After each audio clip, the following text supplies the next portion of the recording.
नमस्कार दोस्तों, आप सबका बहुत बहुत स्वागत है हमारे आज के इस खास पॉडकास्ट में। उम्मीद करता हूं कि आप सभी स्वस्थ होंगे, प्रसन्न होंगे और जीवन में आगे बढ़ने के लिए निरंतर प्रयास कर रहे होंगे। आज मैं आपको एक ऐसी कहानी सुनाने जा रहा हूं जो देखने में तो बेहद साधारण है, लेकिन उसके भीतर जीवन की एक गहरी सीख छुपी है। यह कहानी है एक उदास चींटी की और इसका शीर्षक है दूसरों से जलना छोड़ो।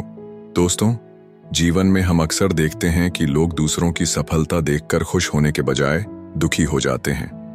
अपने पास जो है उसका आभार व्यक्त करने के बजाय हमें लगता है कि किसी और को ज्यादा मिला है, उसे ज्यादा सुख है, ज्यादा सुंदरता है, ज्यादा अवसर हैं।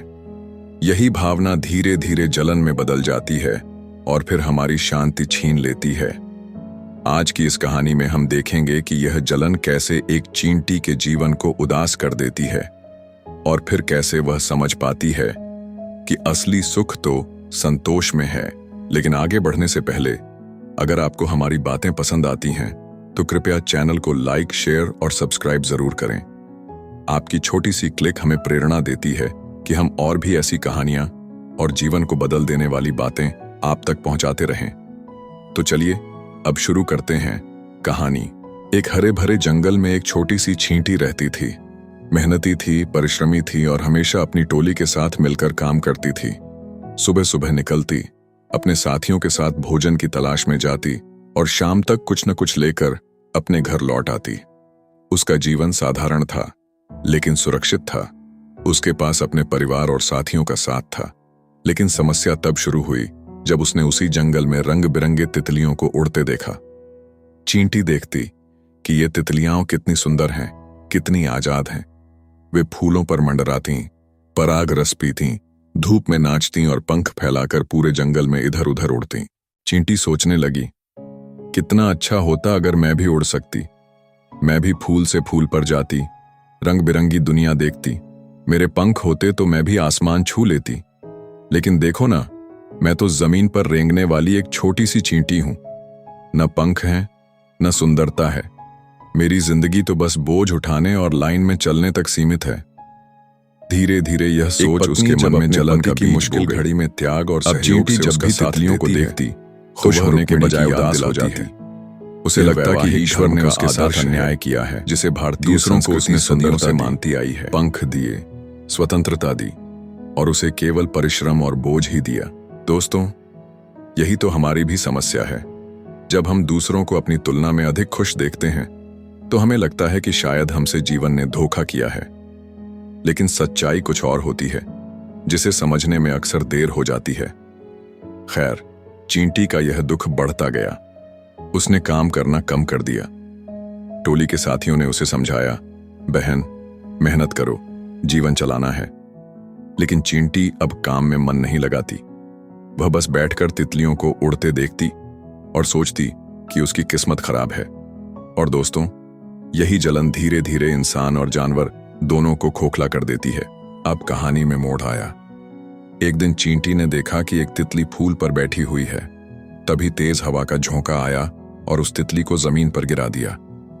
तितली के नाजुक पंख टूट गए। वह उड़ नहीं पाई। कुछ ही देर में एक चिड़िया आई और उस तितली को अपनी चोंच में पकड़कर ले गई। चींटी यह सब देख रही थी। उसके मन में झटका लगा। उसने सोचा, जिस उड़ान पर मैं इतनी जल रही थी, वही उड़ान इस तितली की जान ले गई। अगर मैं होती तो, मेरे पास पंख होते तो शायद मेरा भी यही हाल होता। उस दिन चींटी को एहसास हुआ कि भगवान ने जो दिया है वह व्यर्थ नहीं है। हर एक जीव की अपनी भूमिका है, अपनी विशेषता है। चींटी को मेहनत दी गई है, सामूहिकता दी गई है, संगठन की ताकत दी गई है और यही उसकी असली शक्ति है। वह समझ गई कि दूसरों से जलने से कुछ हासिल नहीं होता। उल्टा, इंसान अपने ही जीवन की खुशी खो देता है। संतोष और आभार ही जीवन की असली कुंजी है। दोस्तों, यही शिक्षा हमें इस कहानी से मिलती है। हम जब तक दूसरों को देखकर जलते रहेंगे, तब तक अपने हिस्से की खुशी कभी नहीं पहचान पाएंगे। यह संसार विविधताओं से भरा हुआ है। कोई सुंदर है तो कोई बुद्धिमान है, कोई धनी है तो कोई परिश्रमी है, कोई कलाकार है तो कोई वैज्ञानिक। हर किसी की अपनी जगह है, अपनी भूमिका है। सोचिए, अगर सब कुछ सबको मिल जाए तो जीवन कैसा होगा? क्या मजा रहेगा? नहीं, क्योंकि तब तुलना ही नहीं होगी। जीवन की असली सुंदरता इसी विविधता में है।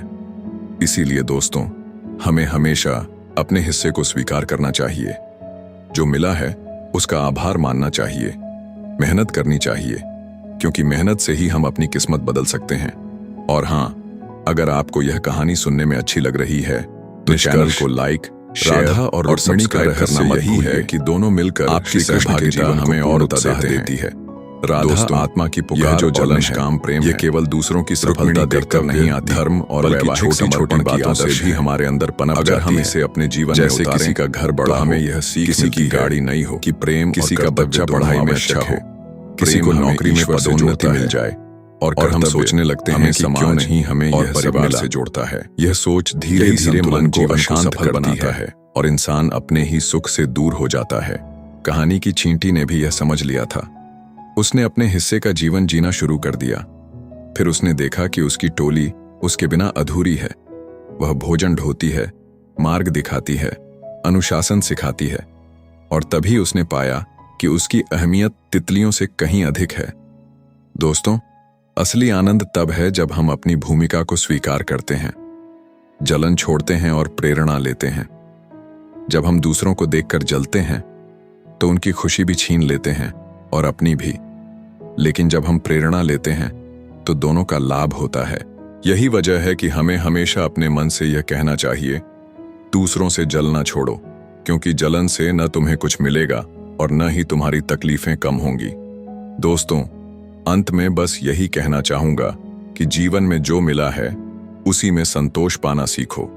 मेहनत करो, अपने सपनों के पीछे भागो, लेकिन कभी भी अपनी तुलना किसी और से मत करो। तुलना केवल तुम्हें उदास करेगी।